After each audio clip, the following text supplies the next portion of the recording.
সব যে গ্রিন আর গ্রিন। ডাক তো বুড়োটাকে। এই ভুবন, কর্তা ডাকছেন। কি খবর মাল্লা বাবু? আসুন আসুন আসুন, নমস্কার। নমস্কার ভুবন, তুমি যে চারিদিকে একেবারে সবুজ করে তুলেছো, খুব ভালো আবাদ হয়েছে দেখছি। সবই ঠাকুরের দয়া। ঠাকুরের দয়া? ঠাকুর কিন্তু তোমাকে দয়া করেননি, দয়া করেছেন আমাকে। এসব ফসল কেটে আমার গোড়ায় পাঠিয়ে দেবে, বুঝেছো? এসব কি বলছেন মাল্লা বাবু? ঠিকই বলছি। তুমি দেনার টাকাও দিলে না, সুদও দাওনি, সুতরাং আইন মোতাবেক এই ক্ষেত এখন আমার। মাল্লা বাবু, 5 বছর হাড় ভাঙা মেহনত করে এই বাজার জমিতে এবার আমি ফসল ফলিয়েছি। আর 3টে মাস যেতে দিন, আপনার সব দেনা আমি মিটিয়ে দেব। এই কটা দিন আমাকে দয়া করুন মাল্লা বাবু।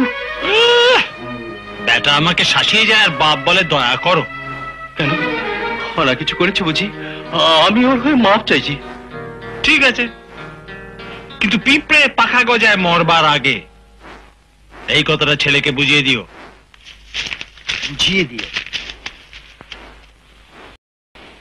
মা, আমি একটা নদীতে ডুব দিয়ে আসি। তাড়াতাড়ি আসুন বাবা, রান্না হয়ে গেছে। এই যাবো আর আসবো।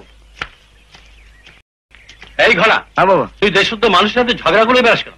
আমি আবার কার সঙ্গে ঝগড়া করলাম? মহেশ বাবুকে তুই কি বলেছিস? ওটা মানুষ নয়, জানোয়ার।